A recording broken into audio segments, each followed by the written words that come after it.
archaeologists lifted clay tablets from the Mesopotamian plain, and a forgotten world spoke.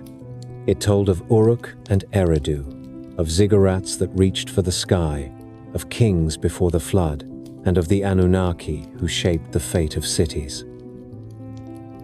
This journey keeps two lights in view, the careful light of history and the daring light of speculation.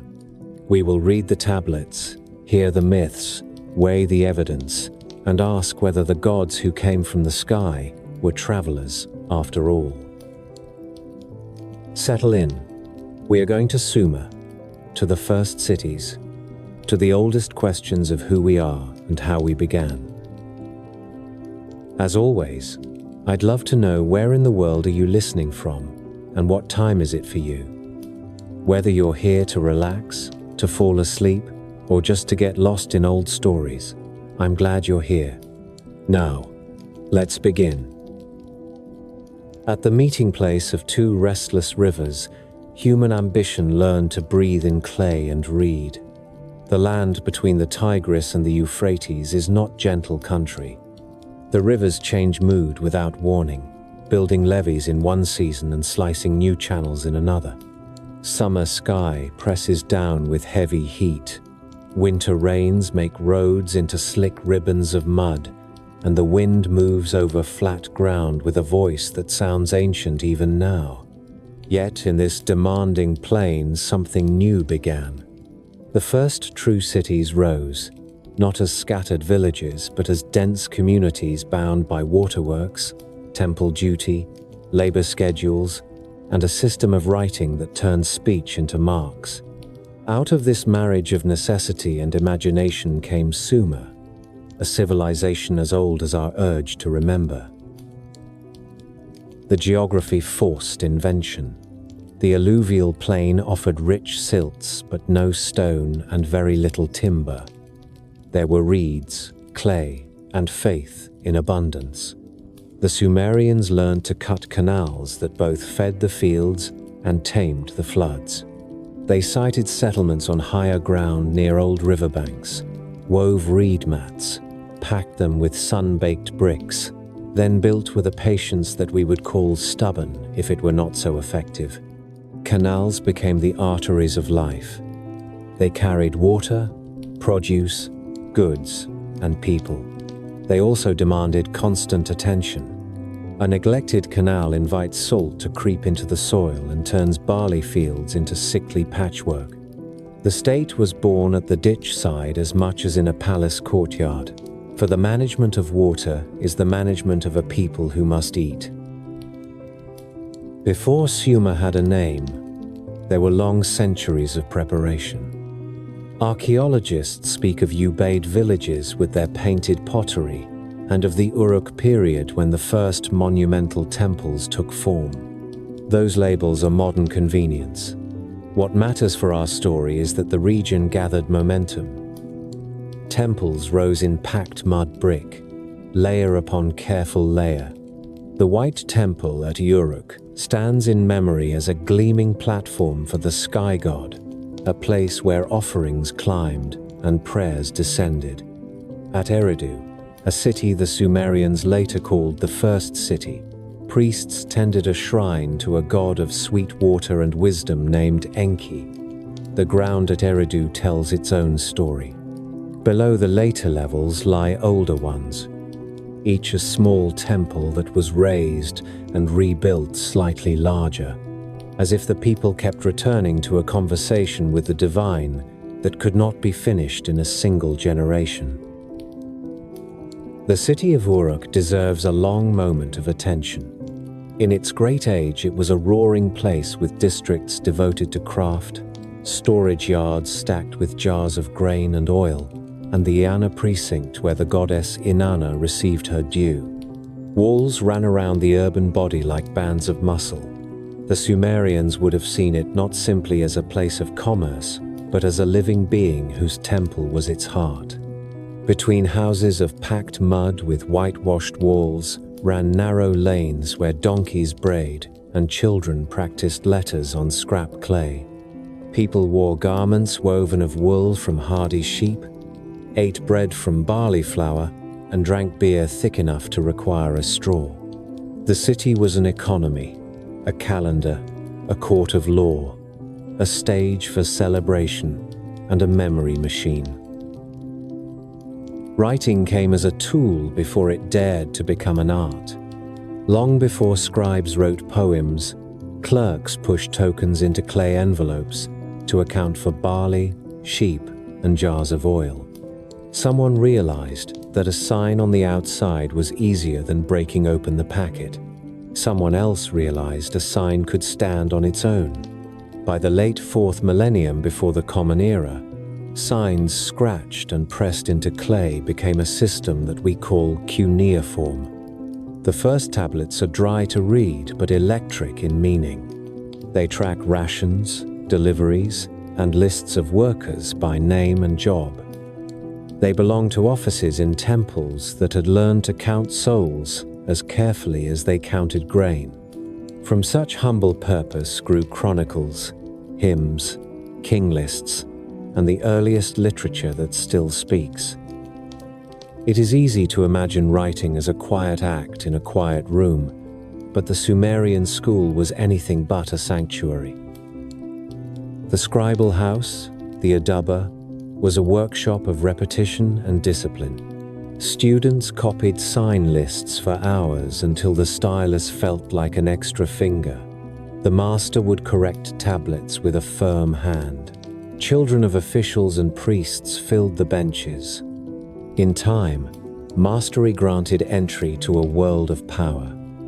To write is to organize, and to organize is to govern. When we hold a tablet that says so many jars of beer for those who dug the canal on the 10th day, we are holding a thread that tied the city to its labor. Sumer was not a loose federation of villages. It was a constellation of proud city-states, each with a guardian deity whose presence anchored identity and law.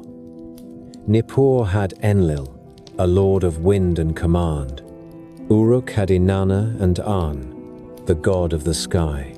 Eridu had Enki, with his sweet waters that seep up from underground and promise life to a dry place.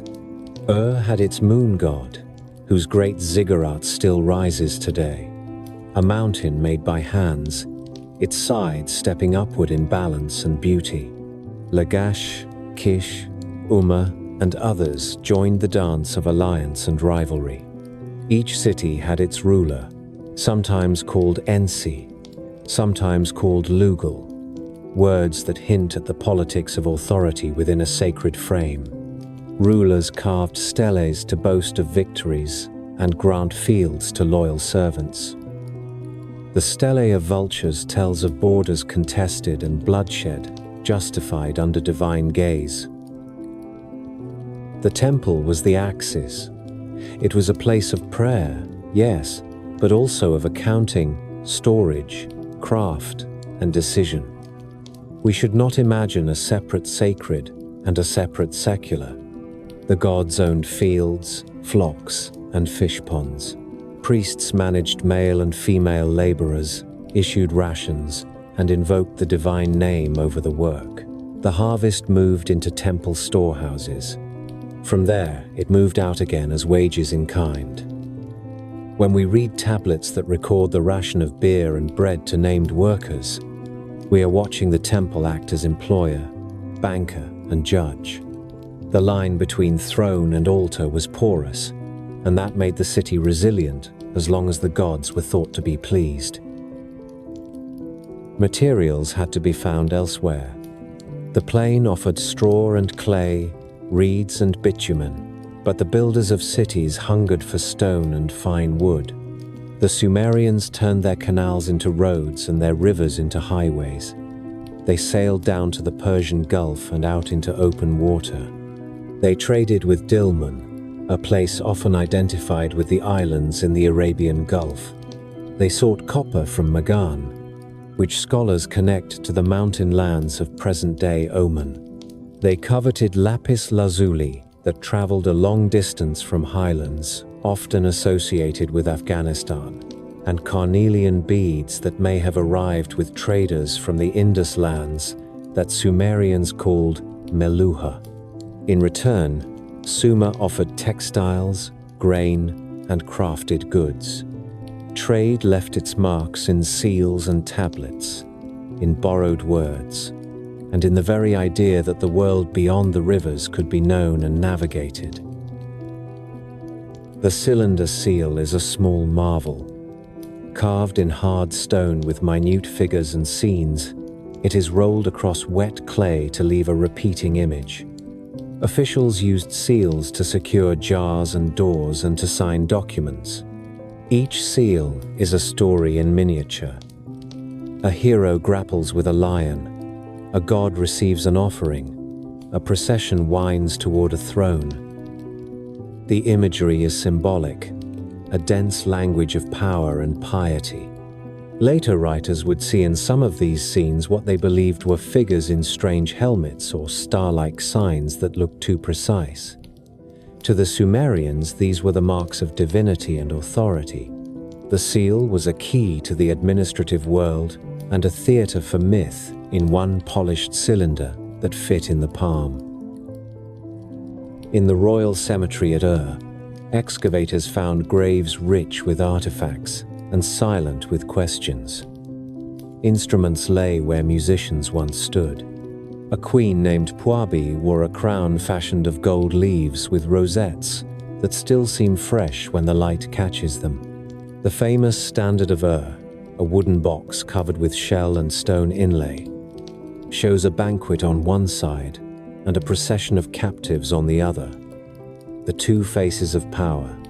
Oxen-drawn carts and soldiers with spears march across it in file. The pieces tell us that Sumer knew luxury and ceremony and war. They also tell us that art could turn the business of rule into image that endures beyond the lives of rulers. Daily life rested on grain and dates. Barley went into bread and into beer. Date palms lined irrigation canals and offered shade, fruit, and palm wine. Sheep and goats grazed on stubble after harvest. Fishermen worked backwater channels and the marsh. Craftsmen spun wool and wove cloth, fired pottery on fast wheels, cast copper into tools, and learned to alloy copper with tin to make bronze. The potter's wheel, the wheeled cart, the plough that cut the soil more deeply, all of these emerged in this world and spread outward. The Sumerians also bequeathed to us a number system based on 60 that still echoes in minutes and seconds. Their mathematics allowed land survey, canal measurement, and the keeping of time with a precision that speaks of long nights watching the transit of stars. Religion in Sumer was both intimate and immense. Household altars held small statues that were likely the focus of family prayers. City temples arranged festivals on a calendar of lunar months, each with rituals that bound the citizen body. The gods were many, but they acted within a family of power. An was the highest sky. Enlil carried command like a storm. Enki brought wisdom that was water, and water that was wisdom. Inanna was fierce and brilliant, the embodiment of desire and victory. Cult statues received clothing and food as if they were living. Processions carried the divine presence through the streets at appointed times. Divination read the will of heaven in the entrails of sacrificed animals or in the shape of smoke and flame. The profession of the diviner required study and memory, for omens were catalogued and compared, and those catalogues would one day become tablets that look almost scientific in their insistence on linking sign and outcome. Law emerged as memory shaped into rule. The Code of Ur-Nammu is one of the earliest surviving monuments of this impulse. It lays out penalties for injury and theft, and defines the standing of citizen and subject. Justice was not an abstraction but a daily necessity. A canal bank built too poorly could flood a neighbor's field. A donkey could be stolen. A debt could ruin a family. The court existed to keep the city from tearing itself apart when misfortune or malice threatened to do so. In this world, women could hold property and appear in contracts. Priestesses of high rank moved between temple and palace. One of the most remarkable voices that reaches us from this time is Enheduanna, daughter of Sargon of Akkad, who served as high priestess in Ur and composed hymns to Inanna with a clarity and force that still stand. We should look at the schools once more, for out of them came the poems and king lists that form the spine of Sumerian memory. The Sumerian king list begins boldly. It says that kingship came down from heaven. It lists cities that held that gift, and rulers who reigned before a flood that swept over the world. It then turns to kings whose names appear on bricks and seals, and thus on the more solid ground of archaeology. The list is not a straightforward history. It is a political meditation written to make sense of authority in a world that changes. It is also, for our purposes, a window into the way myth and history can grow together, like vines on the same wall. The thought that kingship is a heavenly trust lays a path for later readers to wonder if heaven meant the sky in a more literal way. Agriculture built the surplus that fed scribes, soldiers, singers, and rulers. The fields were mapped in plots with canals running like careful veins between them. Salt was the enemy. The Sumerians understood that too much irrigation without proper drainage would poison the soil. They rotated fields, planted date groves that drink deep and shade the ground, and rebuilt embankments ceaselessly. The state organized work crews for canal upkeep. Tablets list teams by name and number, with overseers appointed for each task. The ration entries reveal a diet of barley and oil, with beer issued as pay. They also show women and men listed side by side. Children appear when their families are counted for work assignments or temple obligations. This is the texture of a world that is often discussed in terms of grand temples and kings, yet lived moment by moment in the household and at the canal bank. The city was a soundscape as much as a map. The thud of the hammer on a bronze chisel, the soft slap of clay on a mold, the bleat of animals, the call of a market seller offering dates and onions, the chant of a hymn. In the evening, the roofs of houses became rooms open to the sky. Families ate in the breeze and looked up at the stars that watched over their gods. Those stars became familiar as friends. Venus kept a striking schedule and was linked to Inanna. The moon marked months and the sun measured days. Priests took careful notes of risings and settings and the odd behaviors that they believed might signal the will of the divine. Later readers who look for signs of alien contact often point to these star-bound traditions, as if the attention itself hints at a memory of arrival from above. The historian sees a people who loved order and trusted that the heavens were a book written for patient eyes. There was war and there was statesmanship. City fought city for water rights, fields, and honor. Umma and Lagash quarreled, and the Stele of Vultures is a sober record of the stakes. Yet alliances formed, gifts were exchanged, and temples were rebuilt as a shared project of piety.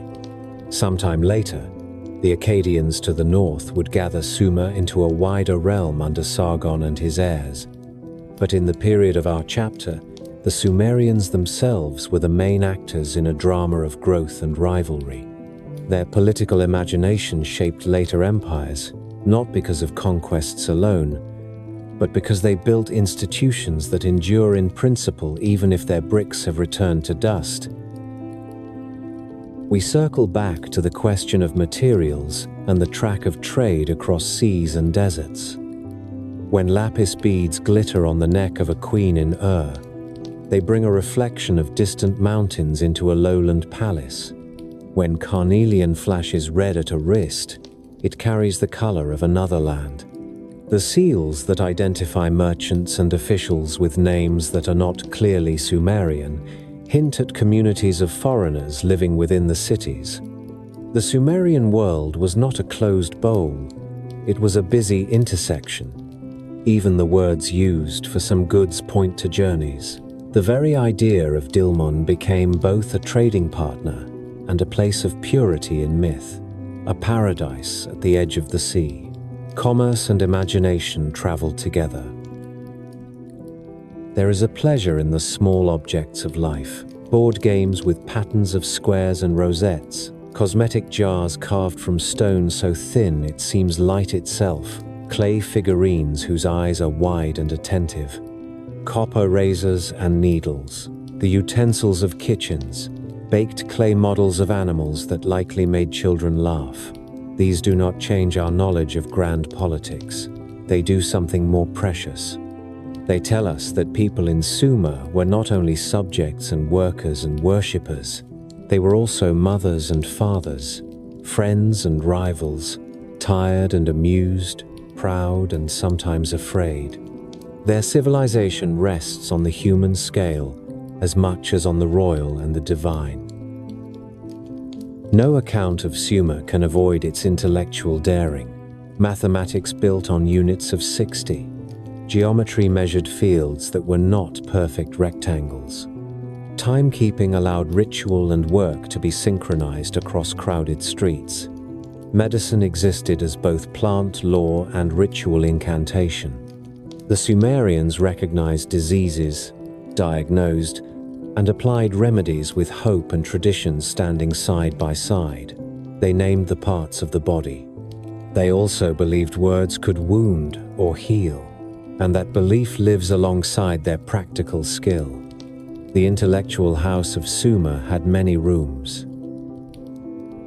We have spoken much of the present tense of Sumer, but a modern discovery must be allowed into this first chapter because it frames the entire story. The clay tablets that serve as our witnesses were not found in tidy archives. They came out of the ground by the tens of thousands over more than a century of digging. They are often broken. They are often dislocated from original context. Some were purchased from local dealers when collections were less careful than today. The work of assembling Sumerian history has been a long conversation between archaeologists in the field and scholars at desks who read fragments by the light of memory and comparison. A new join between fragments can change a translation. A new translation can alter a chronology. This is not a weakness. It is the reason the story feels alive. The record grows sharper as more pieces are found, and yet a margin of mystery remains. Within this earned mystery lies the seed of speculation. When the Sumerians write that kingship came down from heaven, they are using the language of sacred trust. A temple hymn is not a laboratory report. The old stories tell of gods who ruled for long ages before a flood reset the world. Later, these same gods are invoked in treaties, paid in offerings, and celebrated in festivals that bind communities. Modern readers who are drawn to the idea of visitors from the stars reinterpret the language of descent, ascent, and heavenly council. As a historian of these ideas, one must acknowledge the tradition of interpretation. The Sumerian tablets do not describe flying machines. They do describe beings whose home is the sky and whose will orders human lives. That is the starting point for both faith and imaginative theory. In this book, we will keep the record in view while allowing ourselves to ask how and why such theories arose. Before the sun struck the brick faces of the temples, before the market stalls opened their reed shutters, the city woke its gods. The heart of a Sumerian city was not a palace with high walls. It was a sacred district where a stair-stepped temple rose toward the sky and where a god or goddess was believed to live. The statue in the inner chamber was no ornament. After rites that washed its mouth and cooled its breath, The image became the presence of the deity.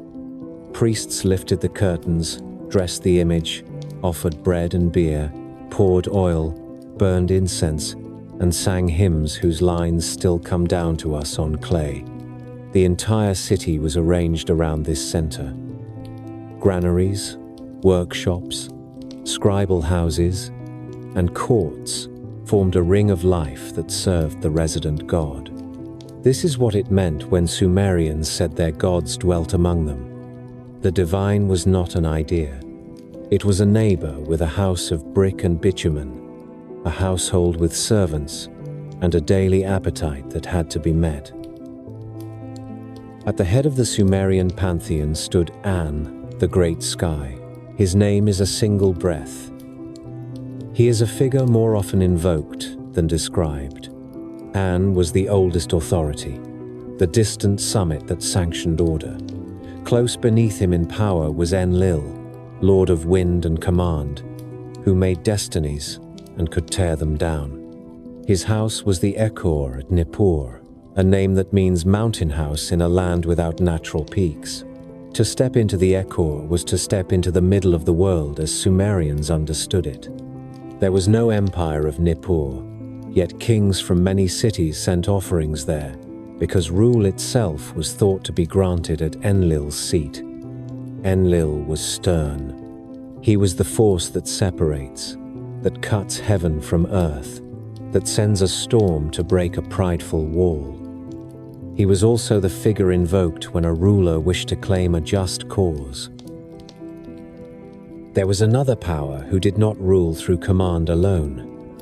Enki lived at Eridu, where sweet water wells up from underground. Eridu sits at the southern edge of the plain, older than memory, and the ground tells a story of one temple rebuilt atop the last, as if the conversation between people and God had to be renewed in every age. Enki was the intelligence of water.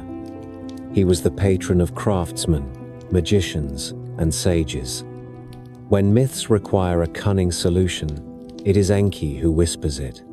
In stories of creation, he shapes humankind from clay with the help of a mother goddess. He cautions a righteous man to build a boat when a flood is coming.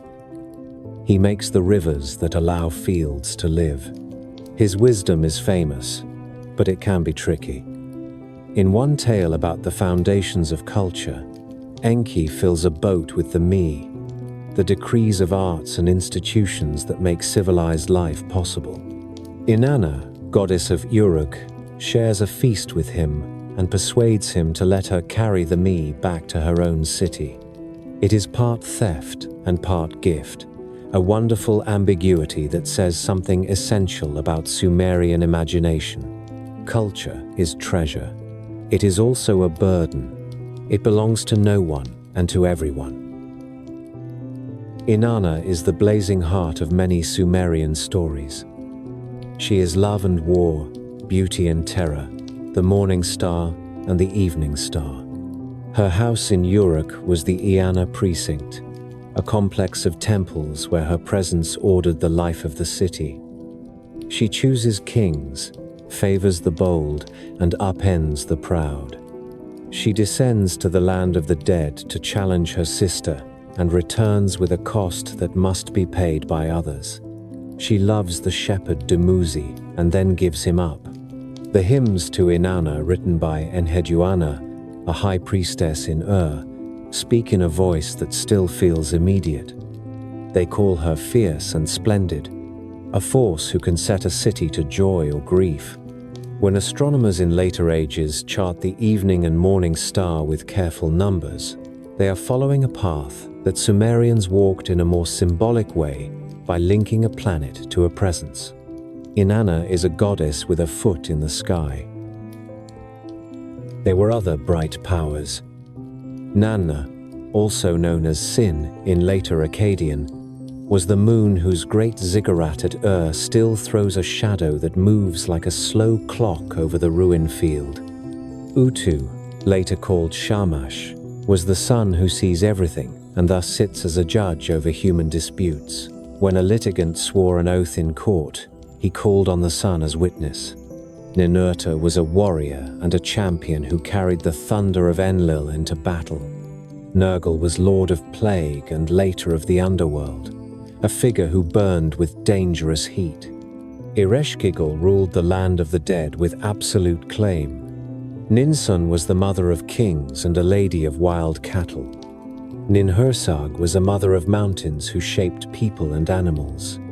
The pantheon reads like a map of the concerns of a harsh and fertile land. Wind and rain, sun and moon, seed and harvest, love and grief, war and treaty, health and disease. Each had a face and a home. The Anunnaki is a name that gathers many of these powers into a council. Scholars debate the exact scope of the term in different eras, but in Sumerian and Akkadian literature, it often refers to a group of great gods who decide fates. There is another group called the Igigi, sometimes described as younger gods, who serve in the work of the older powers. Later, myths speak of the Igigi laboring in canals and fields until they rebel, which leads to the making of humans to bear the toil. In poems that do not speak the language of science, this is a vivid explanation for why people must work. It is also a mirror for the life of a temple economy where labor was recorded by the stylus and wages in grain kept bodies moving. The sacred marriage was a ceremony that brought these relationships down to earth. In springtime at Uruk, the king and a high priestess enacted the union of the ruler with Inanna. It was not merely theater. It was a rite believed to renew the fertility of the land and to tether political power to divine favor. The king took on the role of Dumuzi, the shepherd lover. The priestess embodied the goddess. Songs written for this occasion praise the beauty of both and link their embrace to the growth of grain. The rite does not confess a literal belief that gods marry mortals. It asserts that the order of heaven and the order of the city are one fabric. Later interpreters who come with the questions of alien visitation linger on phrases about descent and ascent and divine union with human kingship. The historian sees a ritual that uses the body to speak an agricultural truth. Life depends on cycles. The ruler partakes of those cycles and vows to protect them. The temple staff was large and varied. There were high priests and priestesses who managed ritual and lands. There were lamentation singers who memorized long liturgies to be recited when disaster struck. There were exorcists and healers who knew herbs and chants, and who believed both matter and word could heal. There were cooks, bakers, butchers, brewers, and cleaners. There were scribes who kept accounts and copied hymns. There were craft specialists who repaired vessels and musical instruments for processions. The daily offering was calculated in a precision that borders on obsession. Each god had a certain number of loaves and certain measures of beer. The smoke from offerings rose, and festivals poured out into city streets with music from lyres and drums. These scenes repeat across texts from many cities. They bind together the economy and the sacred. Visitors to the great temples of Ur, Uruk, Nippur, Lagash, Sippar, and Lhasa would have felt a choreography of approach. The ziggurat was not the house. It was the elevated platform that marked the importance of the place and that brought the human body closer to the sky. The actual sanctuary was a set of rooms at ground level where the deity lived and received. Courtyards allowed the public to gather. Side chambers stored offerings and garments. There were kitchens and workshops. There were places to prepare the food and beer. There were rooms where a visitor could consult a priest and present a petition. In the inner chamber, the god faced forward. Eyes made from shell and lapis looked out as if to fix a gaze on the supplicant. The figure did not move, yet in the minds of those who approached it, the god surely did. The speech of the gods was read in many ways. a priest of divination examined the entrails of a sacrificial animal and read patterns in liver and lung. The liver was a diagram of the world. Its lobes and markings were a map of favorable and unfavorable signs. A priest of incantations spoke formulas that drove out demons blamed for sickness. A dream was treated as a letter from a god if it carried the right signs. The movements of planets and stars were noted. A sudden eclipse was written down as a sign that had to be answered with ritual to protect king and land. None of this is guesswork. Tablets preserve handbooks of omens and procedures. The scholar who reads them today finds a mind bent on order and explanation. Where a modern scientist expects controlled experiment, a Sumerian priest expects a cosmos that speaks in repeated patterns that can be learned and consulted. The Sumerians did not speak of a single good god and a single evil adversary. They imagined a council of powers with conflicting desires that had to be negotiated. Enlil could consent to a flood when human noise became too much. Enki could find a way to save life despite that decision. Inanna could reward a city and then abandon it when she felt insulted. Nergal could bring plague as a punishment, but could also be propitiated and turned aside. This is a complicated psychology projected onto the sky. It makes the gods seem deeply human and not entirely predictable. It also allows human communities to talk about misfortune without surrendering to despair. If the gods are a council, perhaps policy can be changed with the right approach. Petition, sacrifice, lamentation, vow. The ritual system is a political system with the cosmos as its court. Power within a city depended on the goodwill of the deity. When a ruler was enthroned, he took titles that linked him to the patron god. It was common to record that a deity had chosen a king and set him on the seat. The display of piety was therefore a form of legitimacy. The royal inscriptions that name cities conquered and canals dug also list gifts presented in temples. A ruler who ignored the god of his city risked slander in the texts that would survive him. When a conqueror took a city, the statue of the god was sometimes carried away as a seizure of sovereignty. When peace returned, a new ruler would boast of returning the god to the house. These actions have the real-world effect of breaking and then restoring a civic heart. Myths are maps of meaning. In the Sumerian world, they were also a form of memory that traveled more easily than a bare list of facts.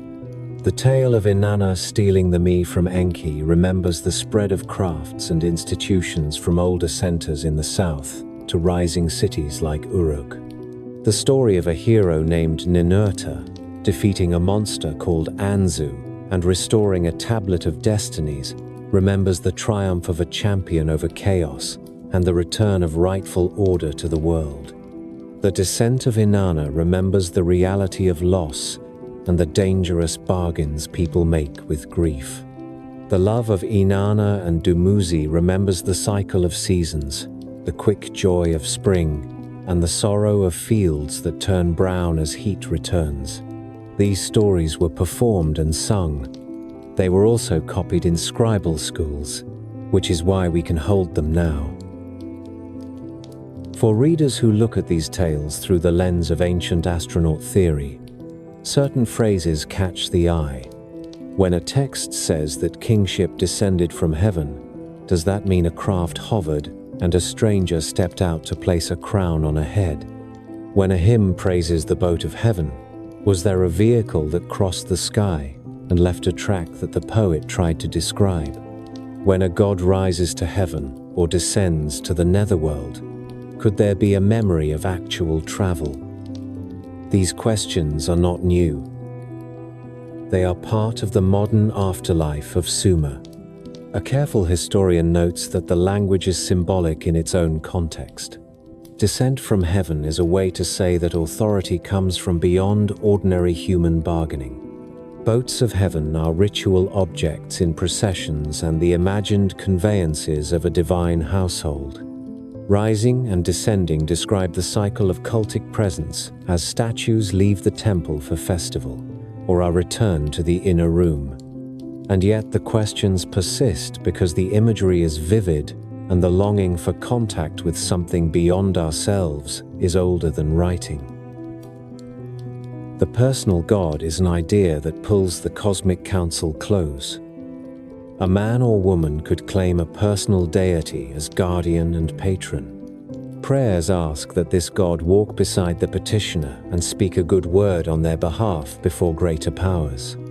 In some statues set up in temples, the carved figure faces the god with hands clasped in perpetual devotion. The eyes are wide, the body is compact. These votive figures are humble and strong at once. They stand as a permanent petition for the living who commissioned them. The idea that each person belongs to a divine ally is both comfort and discipline. It binds conscience to an invisible witness. It also grants courage in the face of misfortune. Music filled the sanctuaries and the streets. Harps, lyres, and drums set rhythms that carried hymns and prayers. The famous lyres from have bullheads of gold and lapis that seem to lower into the present with a living weight. Song was not decoration. It was a way to carry the words that the gods deserved to hear. The names of gods are themselves music. An, Enlil, Enki, Inanna, Nanna, Utu, Ninurta, Nergal, Ereshkigal, Ninsun, Ninhursag. To speak them in sequence is to recite a litany that would have been at home in a Sumerian courtyard as the first light spread over a mud brick wall. From the perspective of alien studies, there is one more thread to follow in this chapter. The Sumerians connected their gods to the sky, not as a vague gesture but with precise associations. The moon measured months and watched over The sun was judge and saw all. Venus appeared and disappeared in a cycle that ancient observers could predict with experience. Constellations took shape in names and stories that guided calendars and festivals. A mind sharpened by this attention to the sky can later look at a myth that speaks of a god descending and wonder if a concrete event lies behind the symbol. The responsible way to hold this wonder is to admit our limits, while also noting that human beings learn to imagine flight and descent by watching the movements of heavenly bodies that felt like persons. The poetry came first. The machines came much later. Yet the feeling that the sky is populated by intelligences began in places like Sumer. The pantheon is not a dead list in a handbook. It is the cast of a drama that played every day in fields and markets, at births and funerals, in courts of law, and on rooftops where families ate their evening meal and looked up at the bright line of Venus in a clean sky. The gods are the language Sumer used to speak about power and vulnerability, about fertility and famine, about victory and grief. They are also the figures that later generations would reinterpret to suit new questions. When modern readers ask whether the Anunnaki were visitors from elsewhere, they are reading an old story through a new lens. What matters for our next steps is to keep both readings in view. The gods as Sumer knew them, and the gods as later ages imagined them, stand together at the edge of the same river. In the quiet rooms behind a temple courtyard, a boy learned to press a stylus into clay and to breathe the old lines into life. He copied a prologue that every scribe in the land came to know by heart. When the gods were still at work, and the canals were not yet cut, and the fields did not yet breathe their green, there was only the raw mixture of sweet water and dust. The tale that followed did not speak of metal laboratories and glass vials. It spoke the language of a people who lived by the river and the plough. A god of wisdom, a god whose house was built over a spring of pure water, took clay in his hands. With a mother goddess, he mixed that clay with the essence of a slain divine being and shaped men and women who could work and sing and remember. In this way, the first labor left the backs of the lesser gods, and a new creature took up the burden of irrigation and harvest. The song is older than the ambitions of kingdoms. It remembers a time when divine life and earthly life were not strangers. Enki is the god who brings solutions. Ninhursag is the mother who bears. Their work is full of mud and blood and purpose.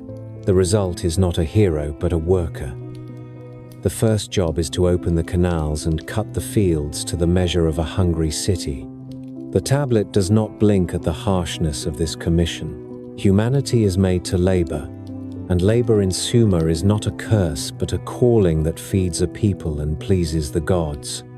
When the boy finished copying his lines, he lifted the tablet and saw the shallow gleam where wet clay had taken his signs. This was how a story turned into a tool. The myth carried an explanation of why men and women work and why they must serve the divine household with bread and beer. A generation later, the same school sent older students into the long corridors of the temple to copy other texts. There was a list of kings that did not read like the careful ledgers of barley and oil. It began with a sentence that has echoed through centuries. Kingship descended from heaven. Then came names of cities and rulers whose reigns seemed to belong to a different order of time. Alulim of Eridu, who held kingship for 28,800 years. Alalgar of the same first city, who ruled for 36,000 years. The list continued through a handful of antediluvian kings whose spans add up to a length of time that is as extravagant as the desert sky. Then the line that breaks the world in two. The flood swept over. Afterward, the list said, kingship was renewed again in Kish, a place that exists in the earth that we can dig, and in inscriptions that we can read. The prism that carries this list is not an invention of poets. It is a piece of clay that bears the marks of a scribe working for a court that cared about the story of legitimacy. It came to light in the modern age with other tablets lifted from the ground by men who brushed dust with camel hair and packed small treasures into crates for museums half a world away. Scholars puzzled over its sequence and compared it to names that appear on bricks and in steles. Some kings in the later sections are real beyond question. Their names are on monuments. Their deeds are written in firm strokes by subjects who knew the weight of their authority. The list is part myth and part record. It gathers fragments of memory and stitches them to the rising and falling fortunes of cities. It claims that power comes from beyond the bargaining of men and women, that law and authority are gifts brought down like rain. That first sentence, that descent from heaven, holds the double meaning that this book must keep in view. Sacred origin for a political institution, and an image that invites later readers to imagine a more literal arrival from the sky. Between the creation written as clay and blood, and the sequence of rulers measured in ages, lies the most famous turning in the Sumerian imagination, the flood. The story appears in more than one form and in more than one language. In Sumerian, the hero is Ziusudra, the long-lived faithful man of Shuruppak. In Akkadian, he is Utnapishtim, the friend of Gilgamesh who sits far away and remembers a world washed clean. In Hebrew scripture, he is Noah, who builds a vessel by command and brings life through the storm. The Mesopotamian accounts have details that are earthy and precise. A god warns the hero in a dream: build a boat, give up your house, save life. The boat is described with dimensions that sound like the architect is in the room. It is corked with bitumen that Sumerians knew as a sticky blessing that seals the seams of water jars and the joints of boats. Animals go in 2 by 2. Neighbors are skeptical or angry.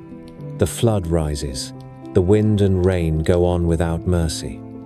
At last, after many days, the boat comes to rest. A bird is released, then another, then another. When dry land reveals itself, the survivor builds an altar. The gods gather to the scent, hungry and relenting. One god is ashamed for the suffering inflicted. Another vows that never again will a flood erase all life, though other punishments may come. The reason for the flood is not a mystery in these tales. Humanity has become too noisy. The great gods cannot rest. The new creatures who were made to feed the temples have begun to trouble the calm of heaven with their endless noise. The solution is as severe as it is clean. A god of command decides to erase the experiment. Another god of wisdom finds a way to preserve a seed. The point is not a lesson about weather. It is a reflection on the risk of creation itself. If you make a being that can speak, it will speak too much. If you make a being that can build, it will build too much. The gods in this imagined council are not distant perfections. They are beings with power and temper. They can be moved, they can be persuaded, they can be divided, and they can be reconciled. The flood marks the point at which humanity becomes permanent in the story, despite divine irritation. A modern reader stands before these tablets and feels two impulses. The first is historical, and it leads to comparisons with river floods that still trouble the region, with alluvial deposits that suggest genuine catastrophe, with rainfall patterns that shift across centuries. The second is speculative, and it asks whether a memory of a global event hides inside the poet's telling. There have been writers who claim that a celestial body passing near Earth caused ice to melt and seas to rise, that the gods in the tale are a council of visitors who could leave the planet and return when it was safe. There are readers who point to odd phrases in hymns and see hints of machines. This book keeps that second lens in view without letting it erase the first. The strength of the flood narrative is that it can hold both ways of seeing. It is a myth born of life on a plane where rivers can destroy, and it is a canvas onto which later ages have projected their own technologies and fears. After the flood, the king list resumes with calm authority. Kingship is installed again in Kish. The world of long reigns measured in ages gives way to reigns measured in lifetimes. The great cities take turns in the Sunday. The list gives this sequence a sacred cadence, as if each transfer were not mere politics, but the will of heaven. In another set of texts, the hero Gilgamesh, who may have been a real king of Uruk, seeks out the survivor of the flood to ask how a man might overcome death. The answer is a riddle that dissolves as soon as it is grasped. Mortality remains. Kings can build walls that last beyond their days. They can pray and sacrifice. They cannot make themselves immortal. Only the gods dwell in that unending day. The creation stories do not end with the first shaping of workers. They continue with a drama of gifts and thefts that explain how culture came to be. In one vivid tale, the decrees that define crafts and institutions are gathered in a boat. These decrees are not cold laws. They are living sparks. They are the essence of music and weaving, of kingship and prostitution, of battle and peace, of silence, and of the argument that makes a court come alive. Enki holds them. Inanna visits him. There is a feast. There is drink. There is charm. There is a moment in which the god of wisdom gives or yields the decrees, and the goddess carries them by boat to Uruk. When the citizens receive them, the city becomes a place where art and power and everyday skill have proper names and honored places. Here again is a moment that later writers read as if information traveled like a cargo. The ancient text is subtler. It knows that culture is the movement of a people's soul from one house to another. The reign of the gods in these myths is a pattern of proximity. They walk in gardens. They judge disputes. They taste smoke from sacrificial fires. They marry and quarrel and favor and withdraw. They also step back. The fixed temples and the regular festivals stand in for a presence that is less frequently seen. In one lament, a poet stands in the ruins of a city and cries that the gods have flown like birds to the mountains. In another, the poet rejoices that the statue has been returned to its house and that the people can breathe again. This pattern of arrival and withdrawal became a rhythm that shaped politics and daily life. It made the gods feel both near and far, blazing and withdrawn, generous and easily offended. Archaeology gives this chapter its firm ground. Excavators found the flood stories on tablets that could be joined and read. They found the Prism of Kings with its decisive sentence and its strange antediluvian numbers. They found hymns and rituals and temple inventories that tell us how a god was fed and clothed and honored. They found evidence of floods that left layers of clean clay within city mounds at dates that can be roughly measured, though they do not all line up in one simple disaster. They found the remains of boats caulked with the same black bitumen that tablet makers describe. The earth and the text agree often enough to make belief in the texture of the past easy to hold. Alien Studies enters this room with questions that are bold. If human beings were shaped by clay and the blood of a god, is this an encrypted memory of genetic work? If kingship descended from heaven, does it mean a real descent by sky-traveling visitors? If the flood marks a reset, was there a cosmic event that a powerful few could ride out and later return to lift the survivors? Readers of this kind point to the suddenness with which writing and cities appear. They point to the long reigns of the first kings, as if it were a clue about beings who age slowly. They point to the way divinity carries tools, and some of those tools look to modern eyes, like objects with a technical function. The historian answers patiently that the jump to writing came after centuries of accounting practice and token use. The long reigns are likely not literal timekeeping, but a way to say that the first age was unlike our own. The divine tools are symbols of rank and craft within a visual code that a Sumerian viewer would understand without imagining machines. There is a bridge possible between the two approaches. Both admit a felt sense of revelation. In one, the revelation is the product of a people who look at river and star and imagine a council that governs the world. In the other, revelation is brought by strangers who arrive from a far journey to teach crucial crafts. It is no accident that both stories end with memory stored in writing and ritual. What we can say with confidence is that the Sumerians framed origin and authority in lines that still arrest the modern ear. They told of a moment when rule itself came down from beyond the horizon, and of a moment when water erased nearly everything, and of a stubborn survivor who preserved life inside a sealed boat. Their kings still speak from broken clay, and their gods still argue with one another on tablets that dry in museum drawers. Some evenings in the temple quarter, a low chant began as lamps were lit. A singer recited the opening lines of the flood tale, and boys who would be scribes repeated in chorus. The melody was simple, and the words were old enough to feel like a road underfoot. The story did not end in that room. It moved out to the courtyards where judges sat, to the workshops where men shaped clay into bricks, to the roofs where families watched the moon climb, and counted days until the next festival. A city remembers itself by telling how it began. In the shadowed rooms of a temple archive, a scribe turned a clay prism and read the line that separated one world from another. The flood swept over. The words are spare and final.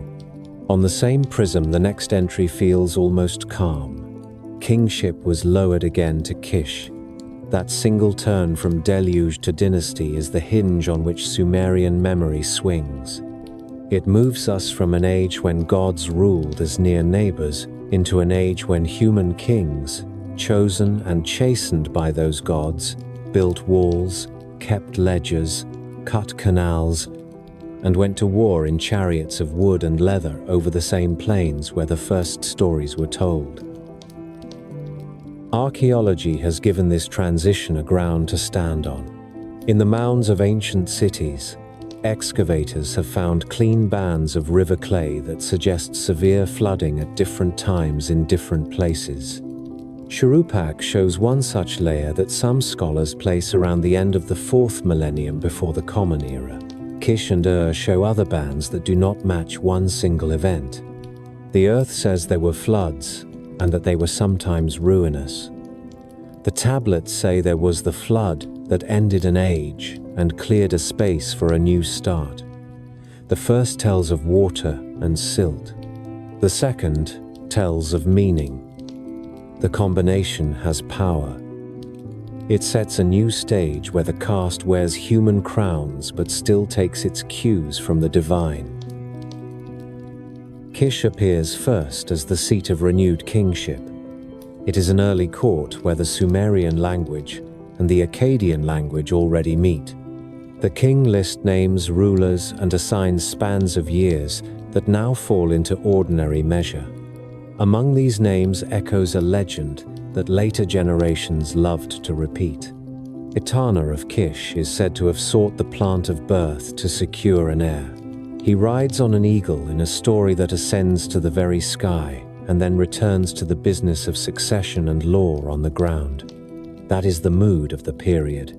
The imagination still reaches upward, but the work of rule is earthly and precise. The age that follows is often called the early dynastic period. It is the time when the cities of Sumer conduct their own affairs while sharing a culture that is recognizably one. The old centers of Uruk and Eridu keep their sanctity. Other places rise with fresh confidence. Lagash, Umma, Nippur, Lhasa, Adab, and more.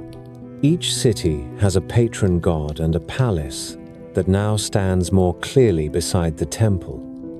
Each keeps scribes who write in a language of administration that is becoming a language of literature. Seals are cut with scenes of offering and battle. Overseers count sheep and jars of oil. Judges record decisions. Hymn singers give the gods their due. In this crowded landscape, Lagash, under its kings, offers the first clear voice of historical ambition. Eannatum, a ruler of Lagash, left behind a monument that still arrests the eye. The stele of vultures stands as fragments now, but its images speak with enough force to cross the centuries. On one side, soldiers of Lagash in tight formation advance with spears and shields. On another, vultures carry the heads of the defeated. The text celebrates victory over Umma in a border dispute that was as much about water as it was about honor.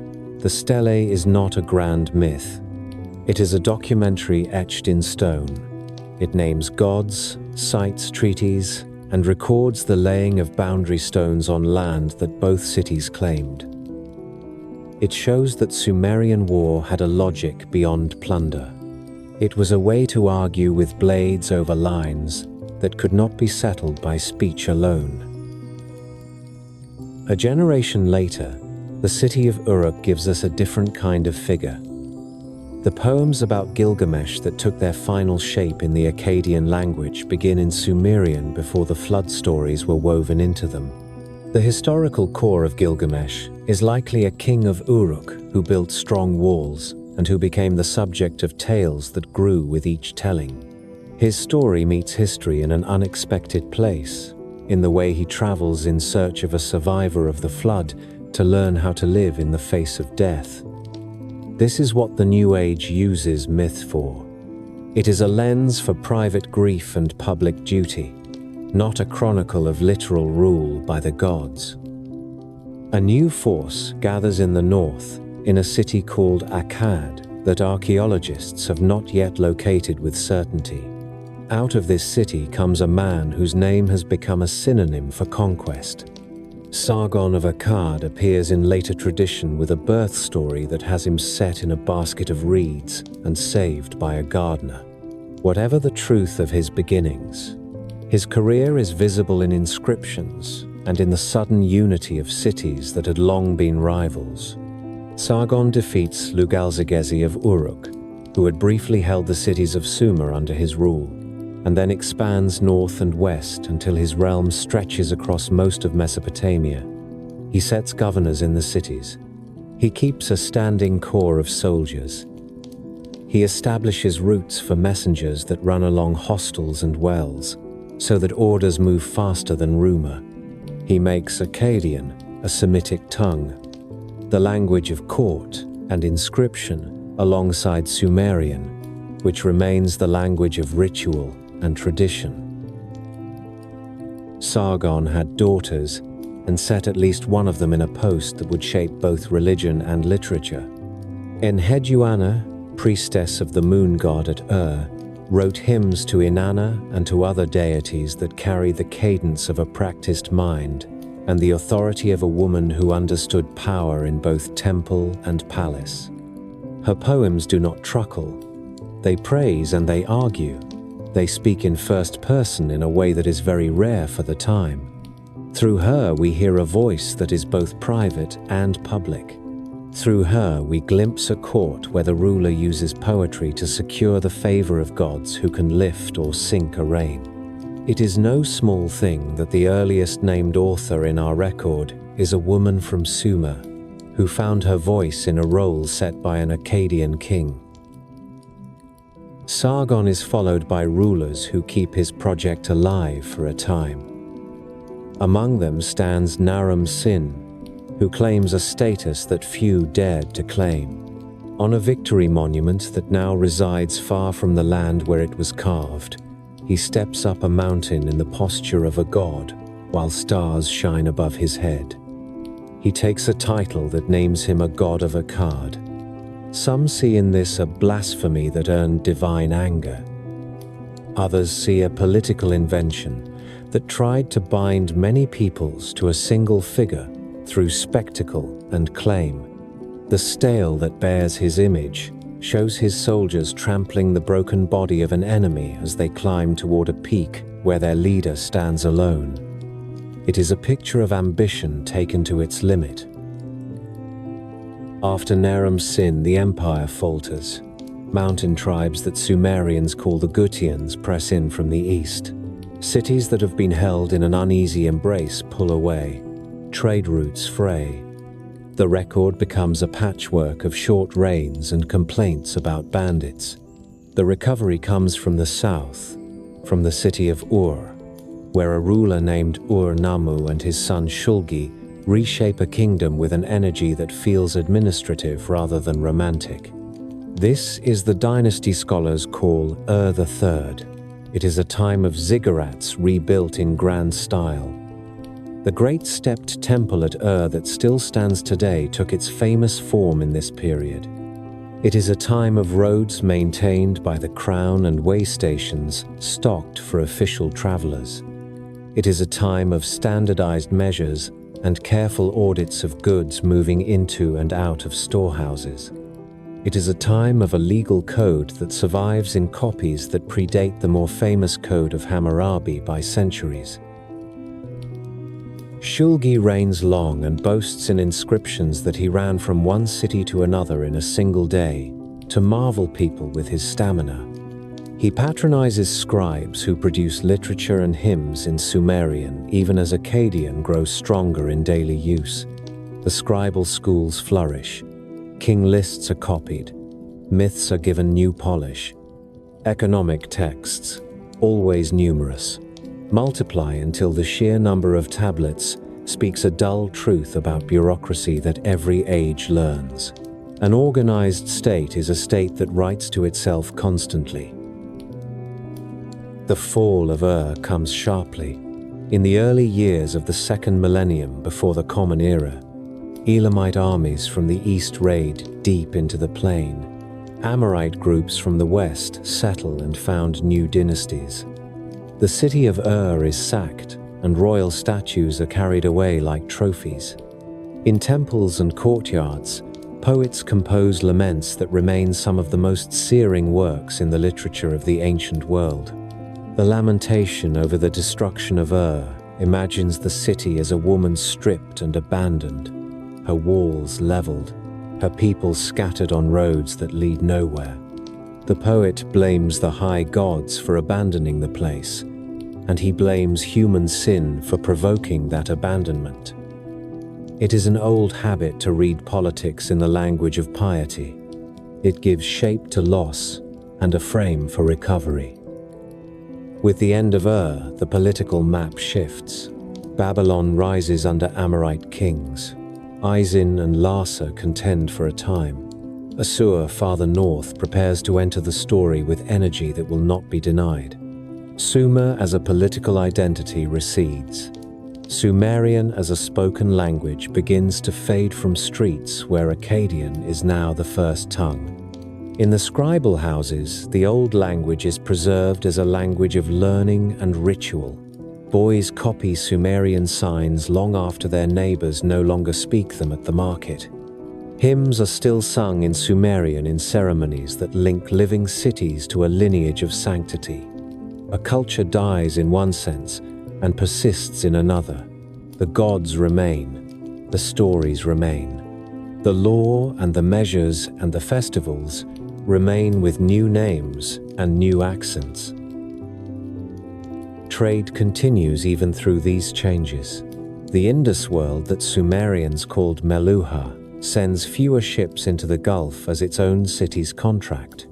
Dilmun, likely linked to islands in the Gulf, remains a node for traffic from the sea. Magan, often associated with the mountains of Oman, keeps its copper mines alive. Caravans still cross the dry lands with wool and oil and wood and stone. Lapis from far away still finds its way into temples and courts. The old web does not vanish. It is retied with different knots. Alien Studies looks at this arc and sees a different pattern. The flood marks the withdrawal of near-divine patrons who visited openly in a first age. The reappearance of kingship is a managed project in which selected rulers receive instruction from a distance.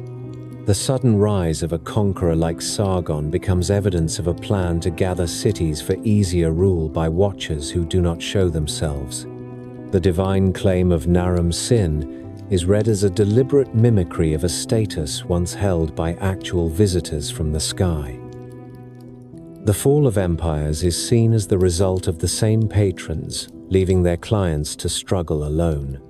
From this perspective, the shift from Sumerian to Akkadian and the preservation of the old language in schools becomes a sign of a story that a few keep safe while the masses forget. A historian who listens to these interpretations does not have to agree to find the comparison useful. The Sumerian record itself explains success and failure with a logic that puts divine favor on one side and human policy on the other. When a ruler kept rituals and maintained canals and kept justice, the city prospered.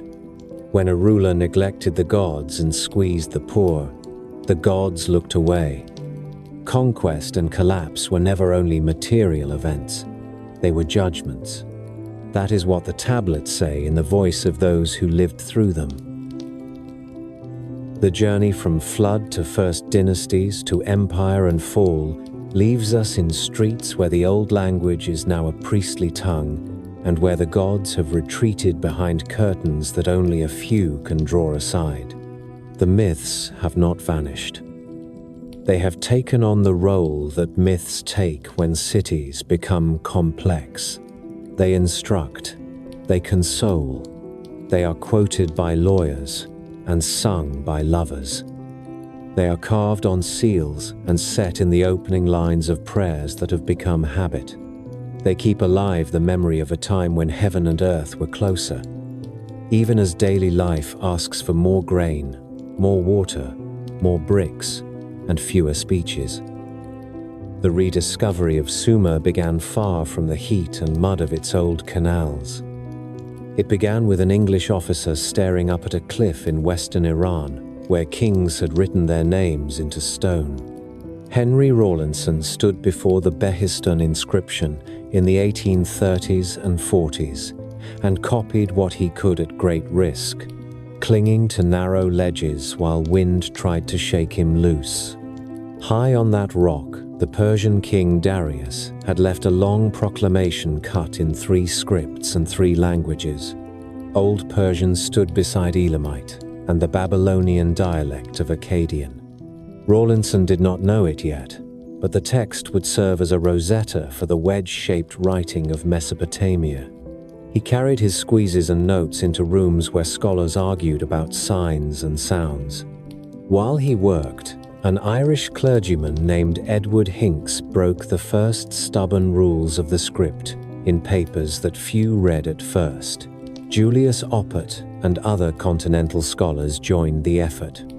In 1857, the Royal Asiatic Society staged an experiment that now reads like a scene from a detective novel.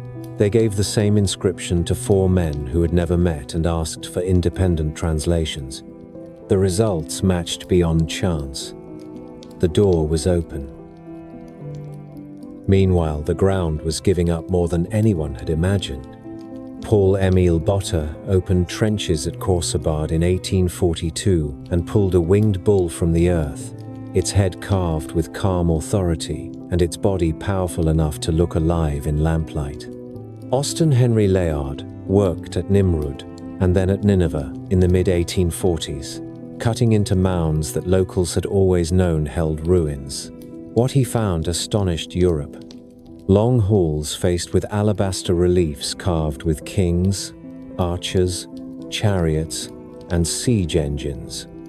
Rooms filled with tablets baked in a fire that had destroyed the palace and preserved its library. It was the collection of the Assyrian king Ashurbanipal, a monarch who loved books and stored copies of older works.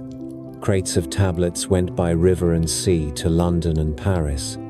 In the reading room of the British Museum, assistants began the unglamorous work of sorting fragments, washing them clean, and arranging them by size and shape and hand into sets that might once have been whole. The first great public moment in this story came not with the decipherment of an obscure royal boast, but with a tale everyone already knew. In 1872, a gifted self-taught scholar named George Smith walked into a meeting of the Society of Biblical Archaeology and announced that he had read a tablet from Nineveh that contained an ancient account of a deluge. People in the room leaned forward. Smith was 32 years old, a man who had taught himself cuneiform while working in a printing shop. He began to describe the great flood of the Epic of Gilgamesh.